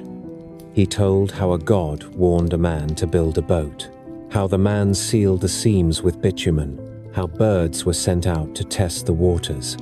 He read the lines aloud. The story raced through newspapers. The Daily Telegraph funded Smith to go to Mesopotamia at once and search for more fragments. When he returned, he read again to packed rooms. Prime Minister Gladstone came to listen with the interest of a schoolboy. In the public imagination, the sands of the East had given back a story older than the Bible, but strangely familiar. Scholars felt something else alongside the flair and the headlines. They felt the weight of a library that still had much to say. The 19th century loved these discoveries for their biblical echoes. Nineveh and Babylon stepped out of scripture and into the illustrated papers. Yet within the scholarly rooms, something quieter and more consequential was happening. As the tablets were read, it became clear that the language of many texts was neither Persian nor Semitic Akkadian. It was something older and structurally different. Hinks argued that the language was agglutinative, building words by stringing morphemes together rather than inflecting roots. Oppert proposed the name Sumerian in 1869 for the people and the language behind these older tablets. Debates were sharp and sometimes ungenerous, but the evidence grew with every season. Lists of signs and their values, bilingual lexical tablets that glossed Sumerian into Akkadian, and administrative texts from temples and courts made it hard to deny. Under the great Akkadian and Assyrian empires, there had been a deeper layer, an older people whose words still clung to the clay. More spades went into the earth.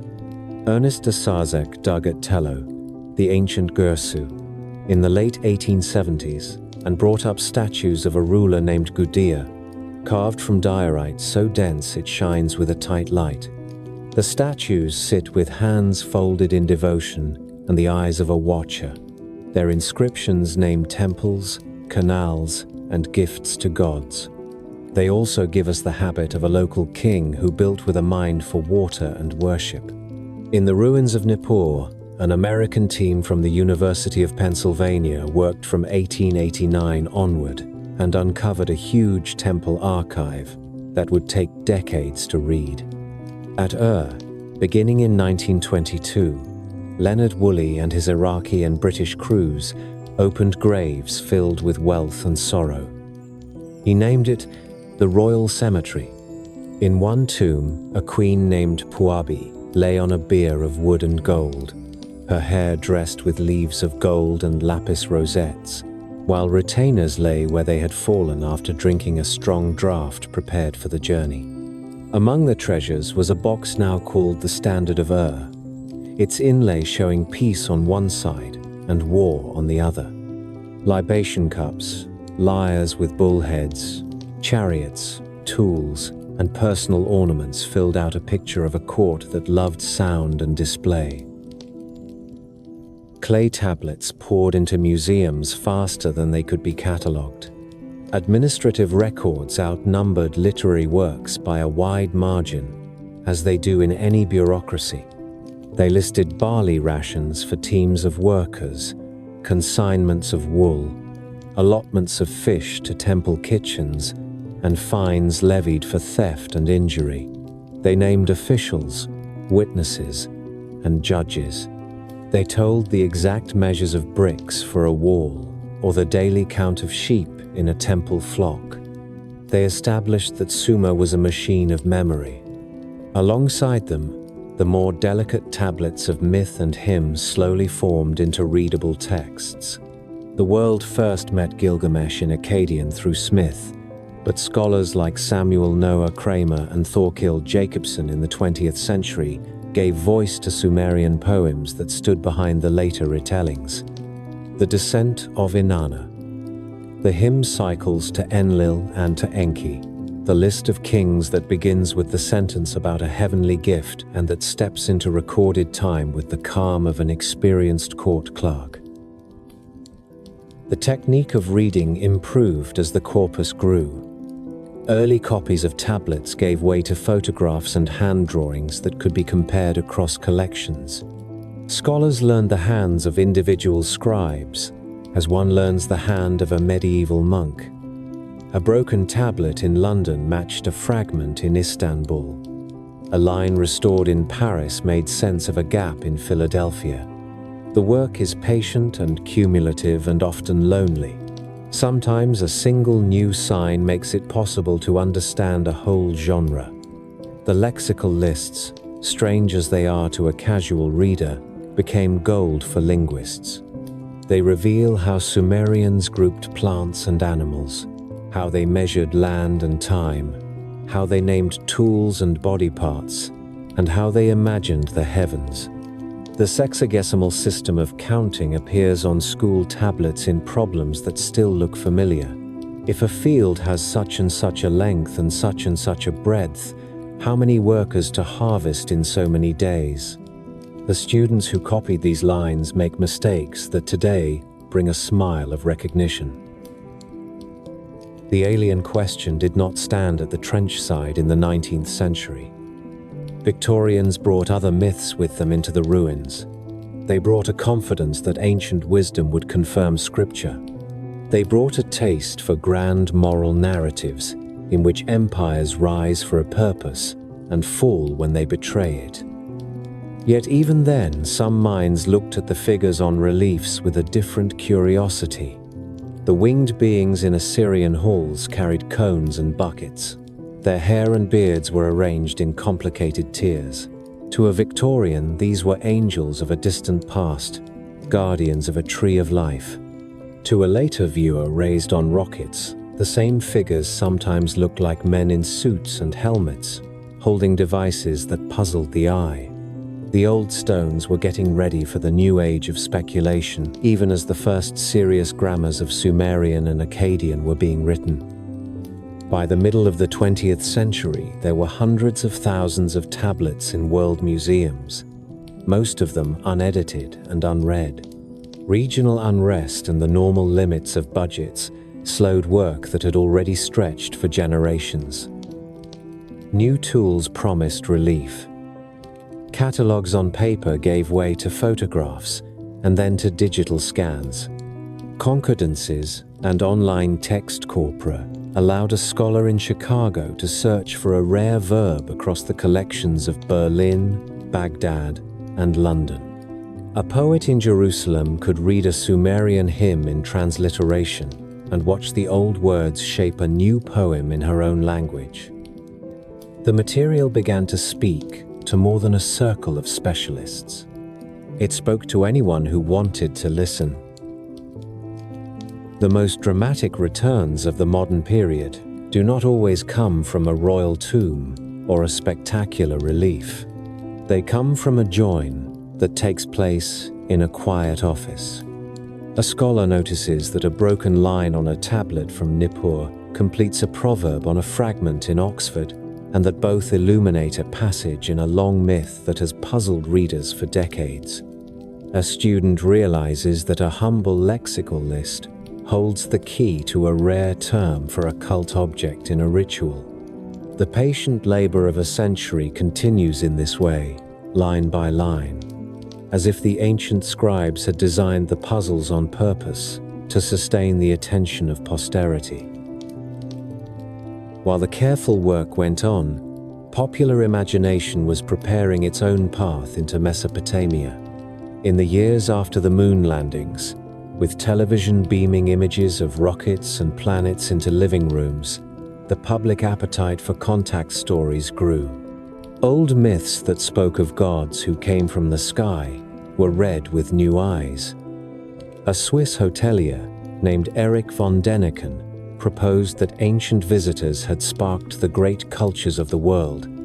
A businessman and autodidact named Zechariah Sitchin turned his attention to Mesopotamian texts and offered a story of a wandering planet and powerful beings called Anunnaki, who mined gold and made people to work their claims. Those developments belong to the next chapter of our story, but the bridge between archive and speculation was built in these decades. It was built by the irresistible romance of clay that could speak after 4,000 years, and by the modern habit of seeing technology in every symbol that points upward. A thin paperback arrived in European bookshops in the year before men first looked back at Earth from the moon. Its cover promised that the gods of old had come from the stars, and its author, a Swiss hotelier with an adventurous streak, asked questions that polite scholars had learned to avoid. The title was a challenge wrapped as a riddle, Chariots of the Gods. It could not have found a more receptive moment. The space age had placed rockets on the evening news and astronauts on classroom walls. The modern world was suddenly full of images that earlier generations would have called mythic.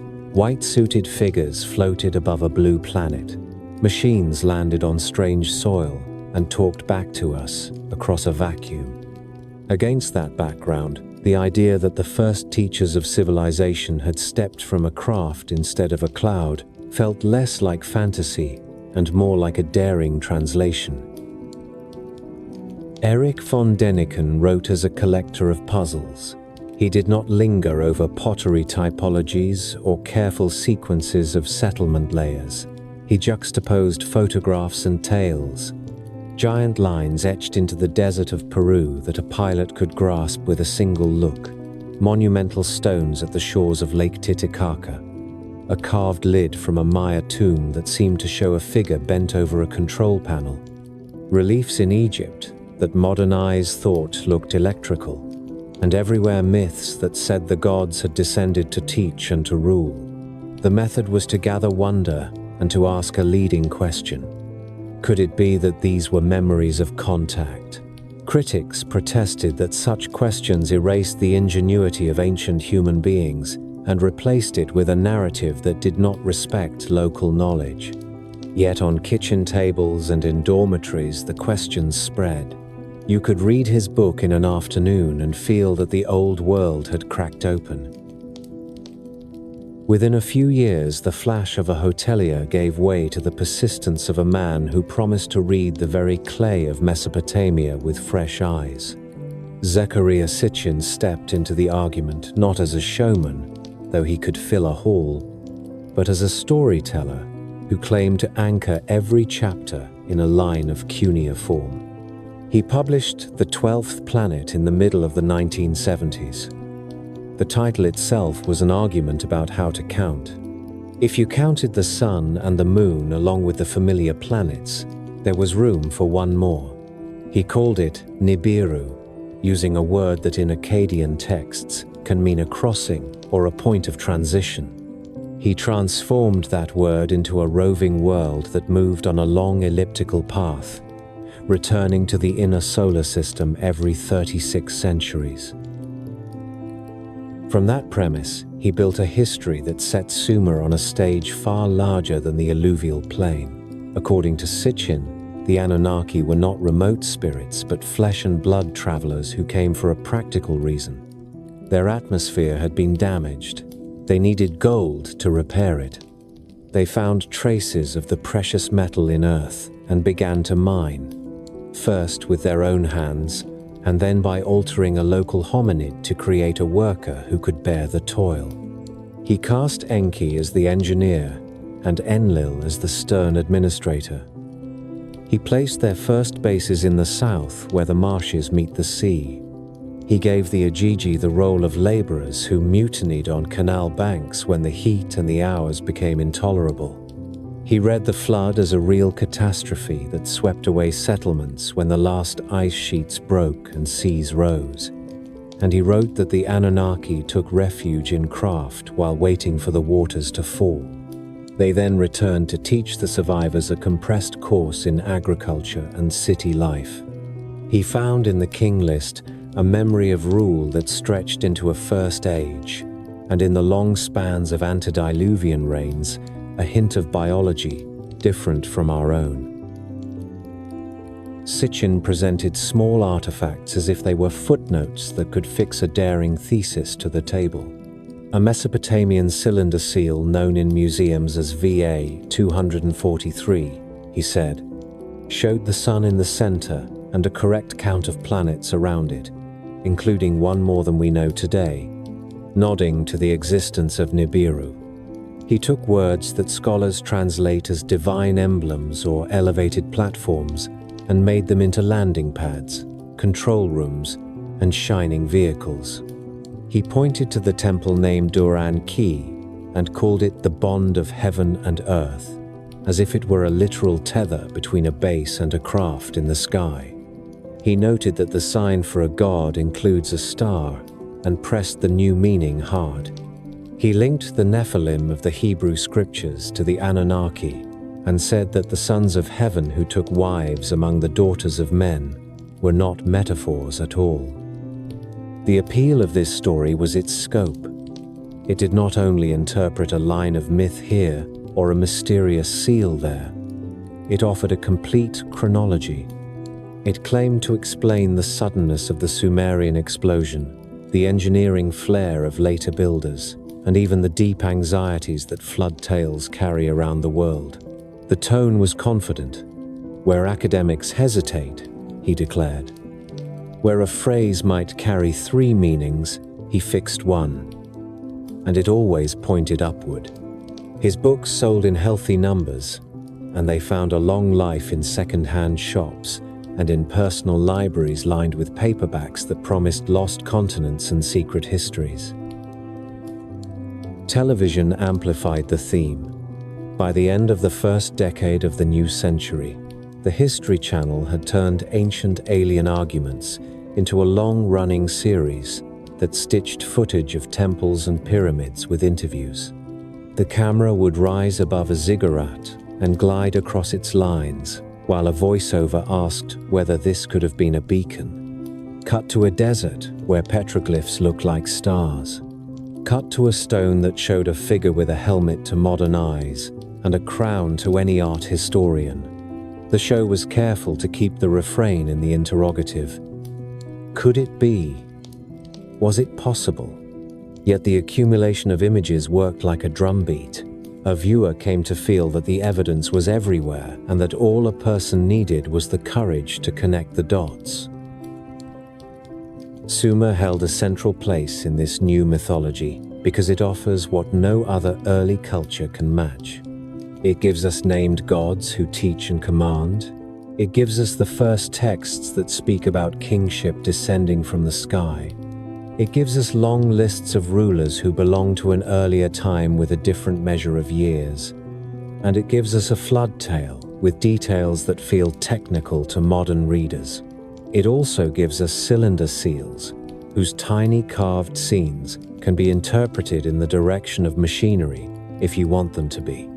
This combination of early, explicit, and evocative was irresistible. Other writers provided sidelights that reinforced the mood of the age.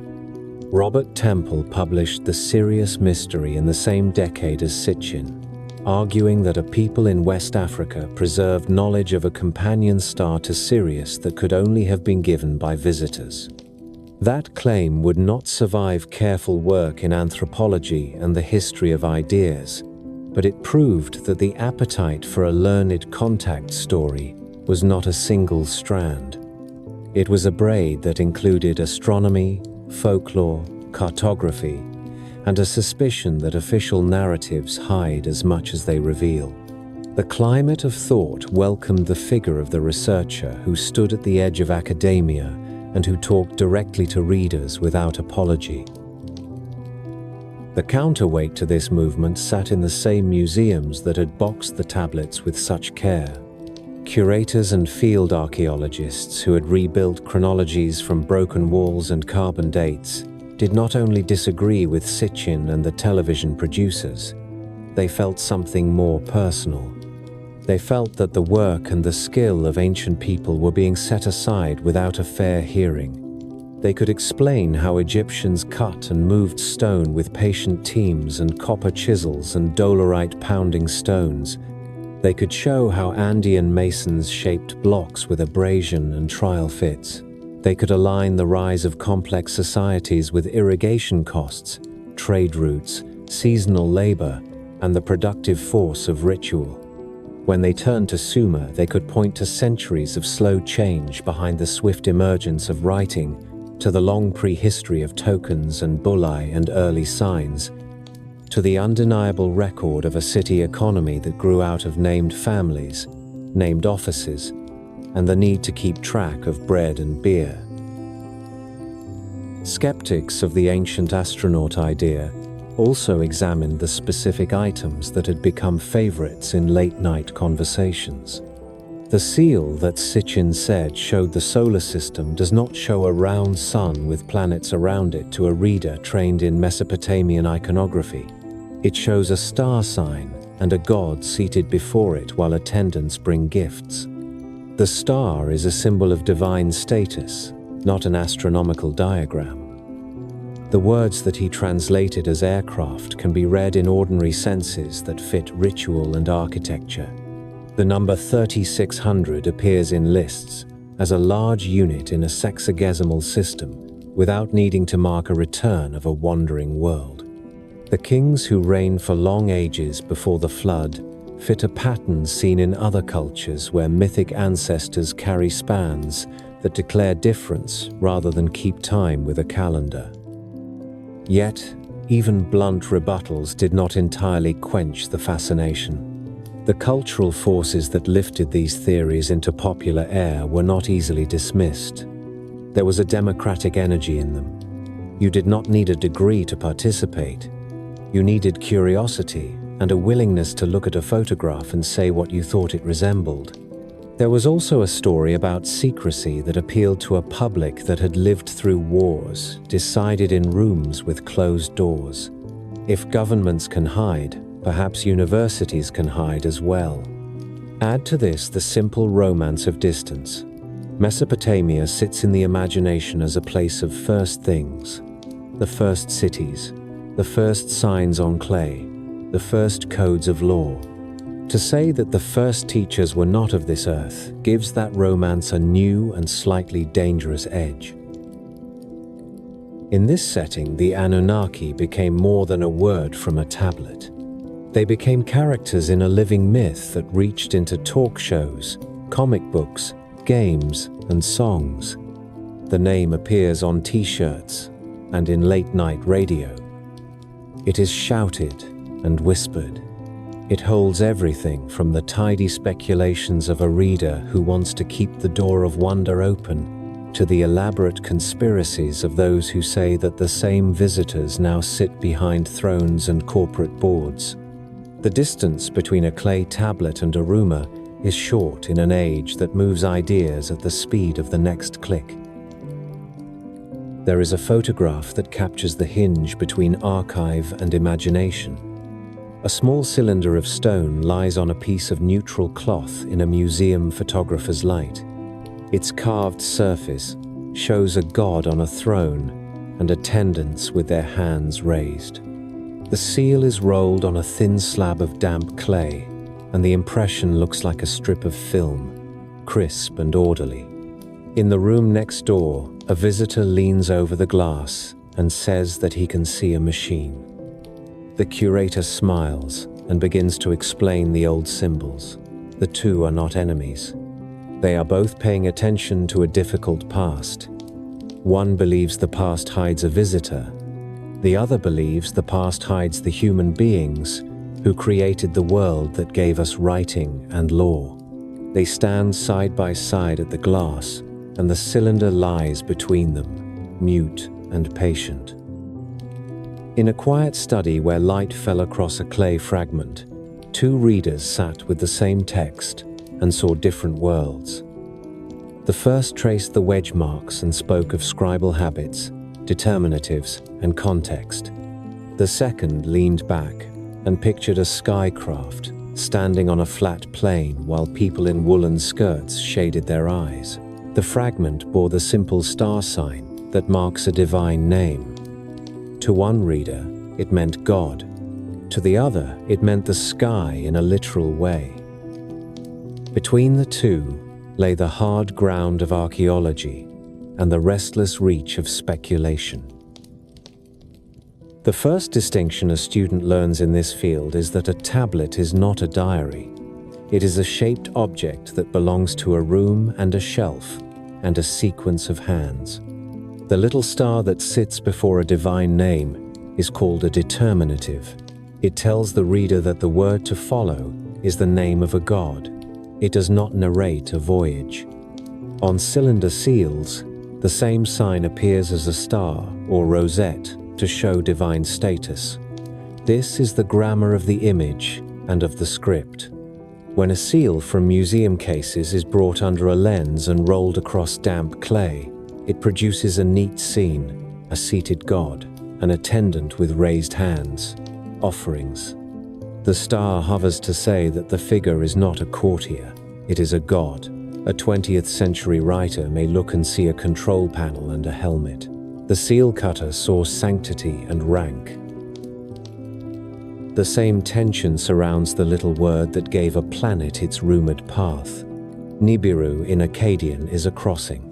In some astronomical lists, the term can name a point where a star or planet crosses a given track. In later theology, poets use the word for the star of Marduk as the god who orders the sky.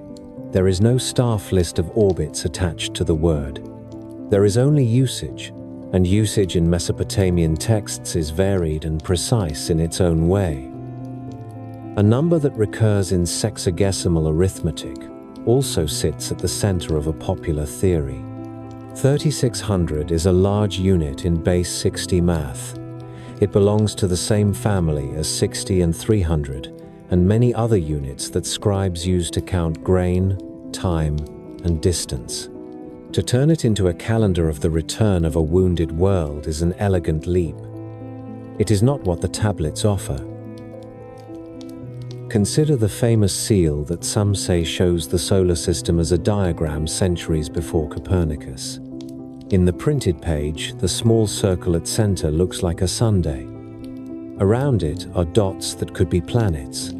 To an art historian, the center is a star as emblem. The dots are attendants and symbols. Gods sit. Mortals attend. Gifts are presented. The line ground beneath the scene is not a table, but the standard that carries the figures. The seal cutter, who made the original, worked with a drill and a burin against hard stone the size of a thumb. He was not drawing a map. He was carving a badge that could mark a jar and close a door and sign a receipt. The strangeness of the modern reading says more about modern eyes than about the seal. There is a second library to consult beyond the seals and the scraps that thrill the imagination. It is the long series of omen texts that begins with the movements of planets and ends with the fate of kings. The compilers of Enuma Anu Enlil recorded the risings and the settings of the moon and the strange behavior of Venus. They listed eclipses and the odd days that followed them. They wrote with a seriousness born of danger. If the moon is dark on this night and a wind from the west rises, then the king should not eat in the open. The logic is not ours. It is not careless either. It reveals a habit of watchfulness that becomes science when it leaves the court and enters a school. But even before that shift, it is a record of exact attention. The same minds that copied myths of gods descending also counted days between the disappearances and the first lights of Venus. The poet and the clerk lived in the same house. When we move from texts to the built world, the case for human hands grows louder. Every ziggurat in the plain is a lesson in stages. At the great tower of baked brick is not a single lift of genius. It is a platform built atop a platform, repaired after rains, faced in places with fine-fired brick and bitumen, and reinforced where a corner began to slump. Bricks carry stamps of kings and the marks of work gangs. Some bricks are misfired and were used anyway inside where no one would see. To mist a mud brick wall lightly with water shows the old lines of repair. This is not the signature of a technology beyond the time. It is the history of patient work made by bodies and guided by a geometry that can be taught with a rope and a peg. The logistics of construction tell their own story. Timber for beams did not grow in the marsh. It came by boat from higher lands to the north, or by caravan from far places. Stones for thresholds came from the same routes. The number of assumptions required to credit an outside intelligence with all of this rises quickly. The artifacts say that people could organize seasonal labor, could calculate weights and measures, could load and unload in quantity, and could handle the slow disasters of salt and subsidence with repairs. The greater wonder is how much a city could do with so little metal and no cranes. In the vault of a museum, there is a copper tool with a handle worn smooth by years of use. In a case nearby sits a drill bit chipped from flint. They do not look like gifts from a ship. They look like the leftovers of a hard day. The comparative record supports this ordinary truth. When we find stones in the Indus that look like Sumerian seals, there is trade. When we find Akkadian names written in Hittite documents, there is diplomacy. When we find breakdowns in irrigation systems recorded in local accounts, there is drought and human error. The work of the ancient astronaut advocate is to pick a single object and push it out of this network and call it anomalous. The work of the historian is to pull it back into the web where its neighbors explain it. The old creation text that says the gods mixed clay with divine essence to make humans is an example of how myth can be both striking and domestic. The name of the sacrificed god in one version of the tale means intelligence. That detail speaks to a truth about the human brain that no one in Sumer could test in a lab, but that everyone felt in the street. We are the creature that knows. The blood of intelligence runs in our clay. There are published claims that such a line must be a fossil memory of genetic engineering. The genetic record of our species speaks a different language. It tells of splits and merges across many thousands of years, of migrations that left signatures in bones, of slow change shaped by bottlenecks and diets and disease. The agricultural revolution in the Near East left traces in grains and teeth. The change is visible in domesticated wheat and in the jaws of people who ate more porridge than their hunter ancestors. What it does not show is a sudden graft that coincides with a story on a tablet. There are objects that draw special attention and that invite electric claims. The jar with a copper cylinder and an iron rod found near Baghdad is not Sumerian and may not be a battery at all. The relief in an Egyptian temple that looks like a bulb to a viewer raised on electric light is more likely a lotus and a serpent in ritual garb. These are not Mesopotamian examples, yet they travel through the same conversations and serve the same purpose. They let a reader feel that all ancient cultures have left the same coded message. When we return to Sumer and sit with the tablets that speak of loans, barley, and brick quotas, the code dissolves into the noise of ordinary life. The oldest complaint against the ancient astronaut story is not pedantic. It is moral. It says that to credit strangers from the sky with the invention of writing, irrigation, and law is to deny the labor and the minds of the people who lived along these rivers. There is truth in that. It is also fair to say that the love of contact stories grows from a deep place in the human mind. We want to belong to a larger tale. We would like our first teachers to be as grand as a planet moving on a cold course. The best way to honor both facts is to keep the human record in view and keep the door of wonder open without letting it become a flood that washes away our debt to the past. In a field trench at the edge of a mound, a student pulls a tablet the size of a hand from the spoil of a looter pit. It is a ration list. 2 men are named. 1 woman. A child is listed in a group that receives less beer. The tablet is dated by year name to a reign that we can place in the late 3rd millennium before the Common Era. In a gallery, a visitor stands before a polished diorite statue of a ruler of Lagash and feels the gravity of a gaze carved 4,000 years ago. In a living room, a person watches a show that asks again whether the first gods came from another world. All 3 scenes belong to the same present. The clay will tell what it can. The stone will keep its silence. The question will wait for an answer each reader must compose in private. In a gallery with skylights and quiet guards, a child presses her face to the glass and reads a museum label that carries a word with a strange music. Anunnaki. Just beyond the label, a clay tablet lies in a cradle of foam, its edges worn and its lines shallow with age. In the library across town, a graduate student scrolls through a digital image of that very tablet and tries to tease a faint wedge into meaning. On a phone in a living room, a video plays a montage of ziggurats and star fields, while a narrator asks whether our first teachers came from the sky. The same name moves through these rooms with different weights.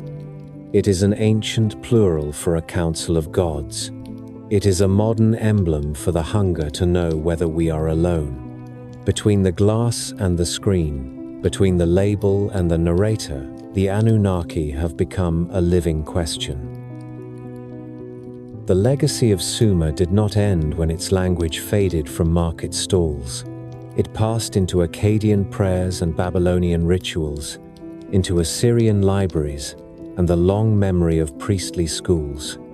The figure of a divine council that decides fates left its imprint on later Near Eastern religion. The story that kingship is a gift lowered from the beyond gave rulers of many ages a way to speak about their right to govern. The tale of a world-consuming flood traveled into new tongues and found new listeners in hills and plains, far from the Tigris and the Euphrates. When Greek writers gathered reports from Babylonian scholars, they carried East Bank memories into West Bank philosophies. When sons and daughters of the Levant wrote their scriptures, they echoed themes first shaped in the southlands of brick and clay. The Anunnaki are not quoted by name in those later books, but the shape of a world in which heaven speaks and earth answers remains. The endurance of the Anunnaki in our own time has its own logic. The 20th century ended with photographs of Earth floating in blackness and with electronic whispers from probes that have now moved beyond the sphere where the sun dominates. The next decades brought news that planets circle other stars in numbers that defy the imagination of an age that learned astronomy with printed charts. Serious laboratories built instruments to sniff at the air of far worlds for gases that only life seems to make. Quiet arrays listened for deliberate signals and found only the song of nature. The more we learned, the more the scale of our solitude pressed on thought. A story that says, long ago, beings crossed the emptiness and taught us to build and to count and to sing, was bound to find new strength in such a climate. It promised that we belong to a larger community, that our first city was not only an accident, and that the pattern of stars holds the memory of friendship. Museums and storerooms continue to shape this myth because they continue to produce surprise. The number of surviving tablets from Mesopotamia is counted in hundreds of thousands. Many were dug by method. Many were torn from walls by thieves who sold them to fund a season of chaos. Much has been catalogued. Much remains in drawers. Scholars admit with a mix of patience and urgency that more than a lifetime of reading lies ahead. Each year, a fragment joins another across institutions. A word is reread. A line in a hymn takes on a new shade. A school text clarifies a term in an omen list. A ledger adds a season to a chronology. The work is slow, and it is real. The glint of the unknown is not an illusion. It invites a listener to ask what else might be revealed. When that listener is already inclined to see starcraft in a symbol, the invitation becomes an open door. The legacy also lives in places that are not quiet at all. It lives in the wind that moves over the ruins of where visitors climb the stairs of the ziggurat and look out across a plain that seems to breathe sunlight. It lives in the hands of Iraqi archaeologists who are rebuilding walls and training students a short drive from sites that still bear scars of looting. It lives in storage rooms where curators document objects for return to the country where they were made. It lives in the politics of law that describe what was taken when and what will go back and how. It lives in classrooms where children draw cuneiform on paper and pretend the printer marks are clay. Even people who will never read a line of Sumerian can feel the tug of a first civilization when they stand in those places, or hold those replicas. The Anunnaki become a shorthand for the deep past of a region that the present often knows through headlines and fear. The modern story of the Anunnaki is not a single narrative, but a field of overlapping tales. Some retell Sumerian myths with sympathy and without apology for the presence of gods. Some integrate scholarly translations and attempt to honor the voice of the texts while admitting a taste for wonder. Some step into allegory and read the Anunnaki as a figure for forces that shape history from above, which may be empires in disguise or markets with their own demands. Some move further and say that the Anunnaki are actors in the present, silent and patient, guiding wars and capital and culture from rooms without windows. There are writers who fold them into cautionary tales about the end of ages, assigning dates and predicting returns that pass without event and then migrate to the next calendar. There are voices that turn them reptilian and make them villains in a theater of fear that feeds on mistrust. In each case, the ancient name offers a brand that carries the authority of clay and the spark of the sky. Scholars have responded to this spread with a mix that now feels practiced. They write books and give talks that explain what the tablets do and do not say. They translate more of the corpus and make it available in open projects so that interested readers can test claims without the permission of a gatekeeper. They invite school groups to sit at tables where casts of inscriptions can be handled. They underline how mess and repair and apprenticeship run through the record and point to the fact that failure shows up in the archive as often as triumph. They acknowledge the power of myth even when they argue against the exact claims of popular theories. The best of them refuse to scold. They understand that wonder is a resource that culture should not waste. There is a debate that runs beneath these exchanges about who owns the past and how stories get told. Some observers point out that theories which insist that outsiders invented the steps that lead from village to city can shade into a denial of the capacity and sophistication of people who do not belong to a modern empire. It is often easier for a person in a rich country to believe that aliens built a monument than to believe that skilled workers in a culture, unlike his own, could achieve those ends with local tools and patience. That habit can turn into a dismissal that feels like an insult. Others counter that curiosity about contact is not a judgment on ancient peoples, but a way to keep the question of life in the universe fresh and urgent. They argue that to imagine a visitor is not to erase the host, and that the dream of a larger community need not become a theft of credit. The conversation is not finished, and the Anunnaki sit right in the middle of it, attracting praise and worry from opposite sides of the same table. The legacy winds through art and song as well.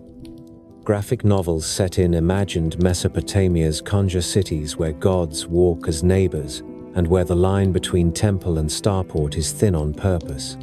Musicians borrow the name to add an electric charge to a lyric about power and origin. Game designers build levels that climb a ziggurat and hide a chamber at its summit where a decision must be made about whom to trust. Theater companies stage translations of ancient hymns with new music and call the project a festival of first voices.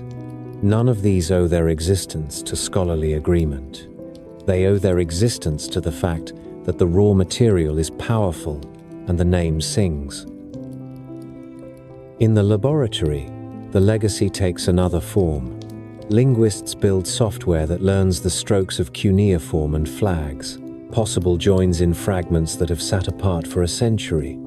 Conservators use light beyond the visible spectrum to read letters that the eye cannot see on the surface of a tablet.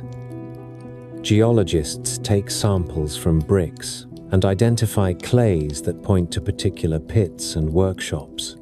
Remote sensing reveals telltale rises and depressions that mark city walls and canals beneath farm fields. Archaeologists who return to sites first explored in the 19th and early 20th centuries bring instruments that can map a buried street without touching a spade to soil. Some of these tools serve the Anunnaki story directly by making more of the original record available. Some serve it indirectly by reducing the need to dig and the opportunities for objects to disappear into hands that will vanish them for private sale. The risk to this legacy is plain. Every time conflict flares, looters move. They cut raw rectangles into mounds and throw up the earth with shovels, while a partner points a cell phone light into the hole. Tablets enter the market with no context and travel a chain of hands in which every link is a memory loss.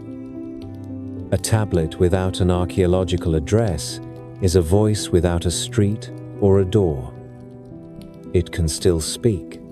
It cannot tell you who stood nearby when it was buried, or what wall it fell from, or what jar it sealed. That loss feeds theories that prefer context-free objects. A seal that lies stripped of its room is easier to imagine as a schematic for a machine. A tablet that lists rations is quieter when it is severed from the basket of tablets kept beside it, the tags that marked its shelf, and the bricks of the room where a clerk once wiped his hands before he reached for it. The benefit to the legacy is also plain. The more the record is read aloud, the less it can be bent without protest. When a reader sees that a flood story describes a boat built of wood and reed and sealed with bitumen, and when that detail brings to mind the scent of a tar pit near a canal, the story begins to stand on its own feet. When a reader learns that a god can be angry at noise, and that a wise god can find a way to save life without defying the council openly, the imagination returns to the logic of the myth. This does not kill wonder. It moves wonder closer to the people who told the story first. It lets the modern mind understand how a woman in could feel about the moon as a god with a house in her city, and about Venus as a presence that comes and goes with a rhythm that sings. It lets the modern mind hear why a royal inscription that dates itself by naming a canal matters. It lets the modern mind see that a statue carried away is not a trinket but the heart of a neighborhood. The Anunnaki, in this light, are not a problem to solve but a sign to follow. They point to the human need to put a face on power and to give the unknown a name that can be spoken and bargained with. They point to the way a community builds a world of obligations and gifts, of bread owed and beer promised, of canals to keep and walls to mend, and explains that world to itself with stories that place the city inside a cosmos where justice is not an illusion. They also point to the modern need to attach our story to a larger arc. We want to look up and see not only stars that burn and die, but neighbors who once put down their machines and taught us to count. On some nights in the south, the sky turns the color of copper at sunset, and the land settles into a silence that feels older than any wall. A visitor who stands on the steps of a ziggurat and looks out can feel both the weight of time and the lightness of wind on the face. The city that was here is gone. The stories that made its mornings are still with us. If you listen, you will hear the sound of reeds bending, the splash of a jar lowered into a canal, the soft thud of a stylus on wet clay, the murmur of a prayer that asks for mercy and water in the same breath. The Anunnaki do not appear in that silence. The name does. It carries the memory of a people who first told the world that law and love and fear and hope make sense inside a universe that notices us.